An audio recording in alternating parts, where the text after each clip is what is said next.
Hi, I'm Doug Bowden. Welcome to the Hot Rod Show. Check this out. Woohoo! How about that? Rev it up again, Colin. That's a V8, folks, and this is the Hot Rod Show. So come on down to the Hot Rod Show. We're going to have a great time.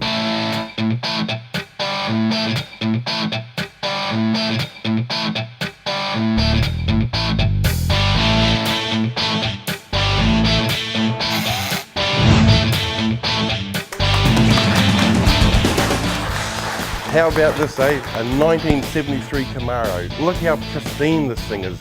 I know the guy that owns this car, and he's on the show tonight, and he's going to tell us a little bit about it.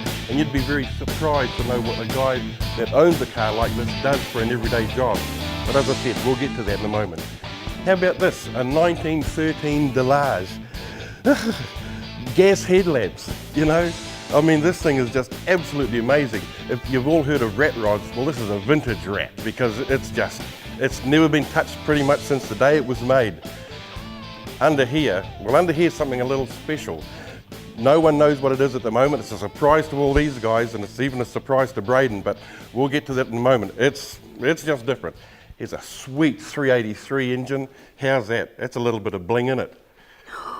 Anyway, here's my mate Braden. Now, why is Braden on the show? Well, Braden's a foreign rotary guy, and you know, these young fellas, they like to do all sorts of things. Braden's into drifting. I call it swerving and skidding, but Braden, what are we doing here, man? Well, Doug, for months we've been trying to get together and bring a family-based television to New Zealand, covering all motorsport-based events such as your hot rods.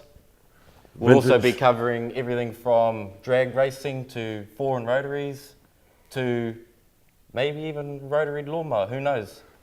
But it's finally come together, Doug, and we're here. Yeah, it's unfortunate that Ken couldn't be here today. He had to make a trip down to Taupo, and Ken is another very important person in the program here. Ken, he puts on the Kumu show every year, and we're actually filming this in Ken's shed, so we're not hiding the fact that Ken's a worker, he has a shed, and he's got a TV set in his one.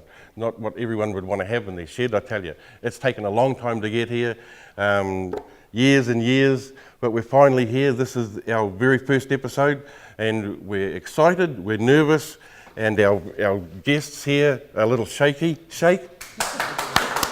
Well, but we're going to have something interesting for you over the next 13 weeks. You know, we're going to be talking about, as Braden mentioned, talking about rotaries and four-cylinder cars, some really hot four-cylinder cars, drifting, drag racing, vintage cars. As I mentioned, this is a vintage car and it's a rat rod sort of thing combined. So, you know, we're calling it a vintage rat, and you'll see a little bit about it. It's just absolutely, it's a gold mine, this car. So, you know, as we go through this episode and as we go through the following 13 episodes, you'll see a very diverse selection of cars and vehicles and what makes them go. Well, here we are. Kevin, I was just wondering if you could bring the hand cleaner towels over, please. This is Kevin. He's the first guest we got on tonight. Now, before you start anything, make sure you've got clean hands. And what we do is we use our CRC hand wipes. These are pretty good. They smell good too. Can you throw those to someone in the background there? Pass them around. These are good. You always start off with your hands clean, okay? We'll just leave that there for the moment. Now we're going to talk about Kevin's Delage. Kevin, can you come over and tell us about your car, please? This here is a 1913 Delage. Kevin, tell us about your Delage, please. This is a fantastic thing. You've heard of rat rods. This is a vintage rat. This hasn't been touched since pretty much the day it was born. Kevin? Well, there wouldn't be much that hasn't been fixed, Doug, in fairness to it. But look, what you're looking at is pretty much the state of the art of the light car immediately pre the First World War. When I say light cars in those days were divided into two categories, really. You know, the big heavy bangers. Okay, yeah. You know, your Rolls Royces, your Hispanos, your Isotta Francinis, this sort of things. Yeah. And then you step down to the somewhat cheaper and what they would call a light car. Do you know what this would have sold for brand new in its day? What it sold for New Zealand, I don't know. I think the price in the UK was round about £375 or something like that. £375. So I mean that was a fair chunk of change. I almost weigh that much.